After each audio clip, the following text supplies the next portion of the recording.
Pour la pâte à brioche, nous aurons besoin de farine T45 de gruau rouge, une farine qui est riche en gluten. Nous aurons besoin également de sucre semoule, de sel fin, d'œufs entiers, de levure fraîche, qu'on appelle également levure biologique, de type Saccharomyces cerevisiae. On utilisera également du beurre, mais ici du beurre sec. Le beurre sec qu'on appelle également le beurre de tourage. Bien entendu, on pourrait très bien utiliser du beurre fin ou extra fin, mais le beurre de tourage a un point de fusion qui est assez élevé et va nous permettre un travail beaucoup plus facile. Disposez dans la cuve d'un batteur mélangeur les œufs entiers, le sel fin, la farine de gruau rouge riche en gluten qui va apporter énormément d'élasticité, et pour finir, la levure fraîche en l'émiettant succinctement. Utilisez directement le crochet pour réaliser la première étape, le phrasage. Le phrasage de la pâte consiste à amalgamer tous les éléments afin de les rendre homogènes. Cette étape est plus ou moins longue et se réalise toujours à petite vitesse.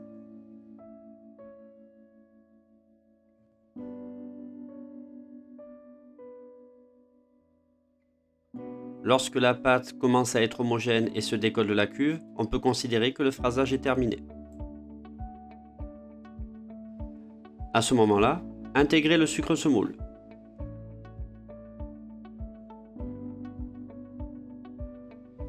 Travaillez la pâte quelques instants afin de rendre le tout homogène.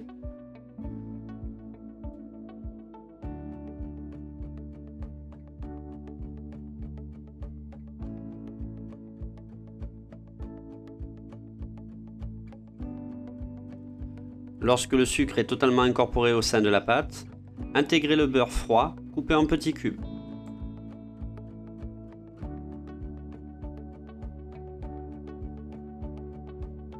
Retravaillez la pâte, ce qui va permettre une bonne intégration du beurre et aussi de favoriser la deuxième étape, c'est-à-dire le pétrissage. Le pétrissage va permettre de générer du corps à l'intérieur de la pâte et va être nécessaire pour la bonne ténacité, l'élasticité et l'extensibilité de la pâte. Ce corps va être permis grâce à un travail mécanique, mais aussi grâce à la présence d'une farine riche en gluten et une hydratation suffisante.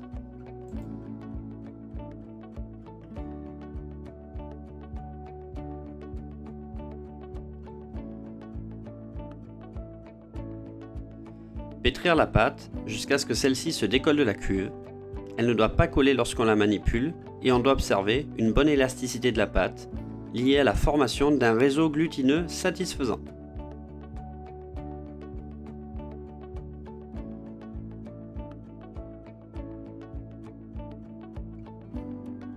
La fabrication de la pâte est donc terminée.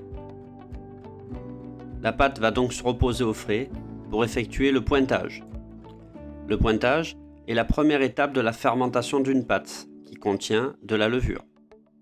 Globalement, le pointage démarre lors du pétrissage et se termine à partir du moment où on va détailler la pâte.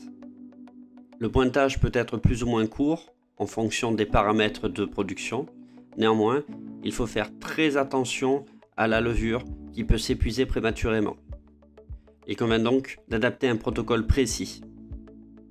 L'étape du pointage n'est vraiment pas à négliger car c'est elle qui va permettre de développer les saveurs si caractéristiques de la brioche. Disposez la pâte à brioche dans un cul de poule, légèrement fariné, filmé et entreposé au frais. Pour la réalisation des bostock, préparez en amont une pâte à brioche et laissez pointer la pâte au frais la veille pour le lendemain.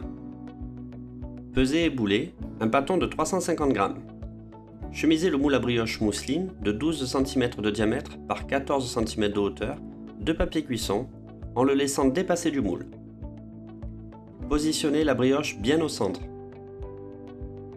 Mettre en pousse à 26 degrés, environ 2h30, c'est ce qu'on appelle l'après, jusqu'à ce que la brioche atteigne la hauteur du moule.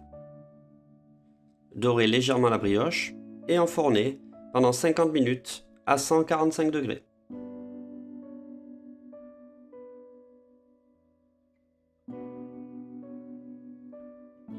Afin de réaliser une crème frangipane, nous avons besoin de beurre pommade, de sucre glace, de poudre d'amande, d'œuf entier, de poudre à crème, de rhum et bien entendu de crème pâtissière.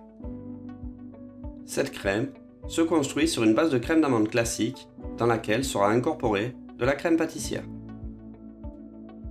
La première étape de la fabrication de la crème réside en un crémage, c'est-à-dire en travaillant uniquement deux produits, le beurre pommade et le sucre glace, jusqu'à obtention d'une couleur crème. Il est très important que le beurre soit bien pommade avant d'ajouter le sucre glace. C'est effectivement une des clés de la réussite de la crème d'amande. Si le beurre n'est pas bien pommade, on retrouvera des grains de beurre dans la préparation. Inversement, si le beurre est fondu, l'appareil ne ressemblera plus du tout à une crème. Pour cette recette, on pourrait également utiliser du sucre semoule, mais le sucre glace permet d'obtenir une crème très lisse. Incorporez ensuite la poudre d'amande. Certains professionnels intègrent les œufs avant et bien souvent, l'appareil tranche, ils se dissocient, il est donc plus commode de les ajouter en fin de mélange.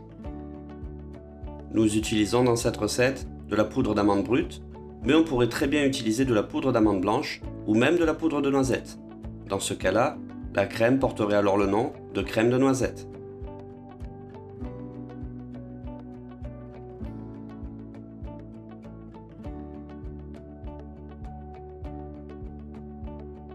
Intégrez les œufs petit à petit, ce qui nous permettra de bien émulsionner l'appareil. Il ne sera pas nécessaire de foisonner la crème d'amande, car cela pourrait provoquer des déformations à la cuisson qui ne seraient pas désirées. Pour mes mots, foisonner, c'est la capacité qu'a un appareil ou une substance à capter de l'air et prendre du volume.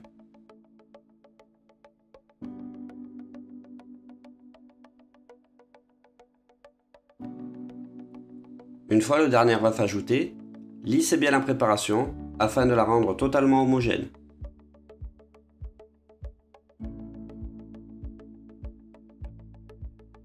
La crème d'amande est considérée comme une crème de base qui servira à de multiples préparations.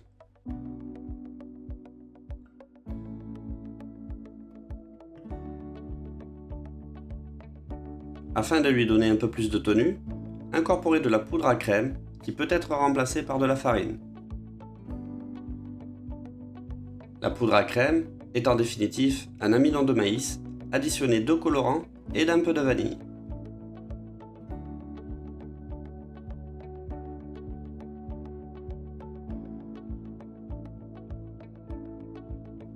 Parfumez pour finir la crème d'amande avec du rhum ambré. La crème d'amande est une crème qui peut être personnalisée à l'infini en remplaçant la poudre d'amande par de la poudre de noisette, de la noix de coco râpée et en la parfumant avec des zestes d'agrumes, de la fleur d'oranger et bien d'autres encore.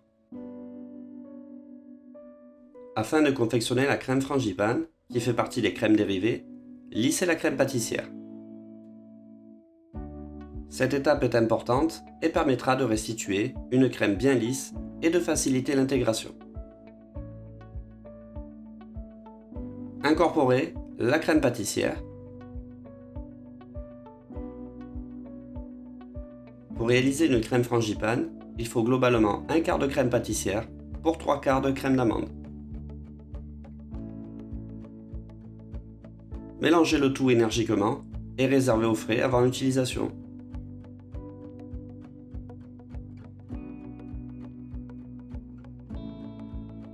Pendant ce temps, préparez le sirop de ponchage. Faire bouillir l'eau, le sucre et la poudre d'amande brute.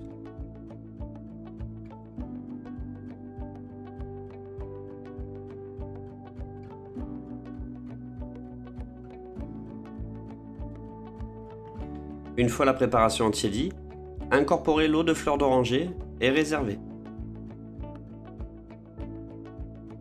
Taillez la totalité de la brioche en tranches de 2 cm d'épaisseur. Plongez-les rapidement dans le sirop et disposez directement sur plaque.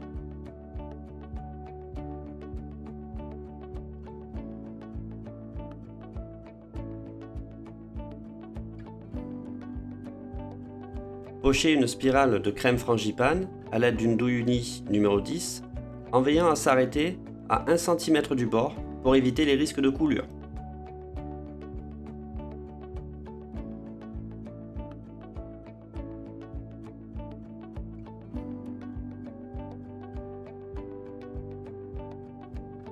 Parsemez la crème frangipane d'amandes effilées en veillant à bien les faire adhérer à la crème.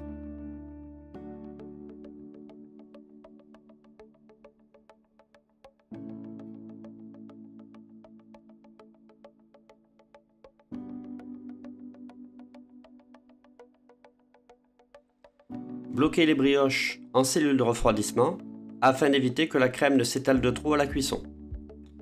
Enfournez 20 minutes à 170 degrés dès que les bostocks sont bloqués. Pour la finition, saupoudrez légèrement de sucre neige les pièces sorties du four et légèrement refroidies.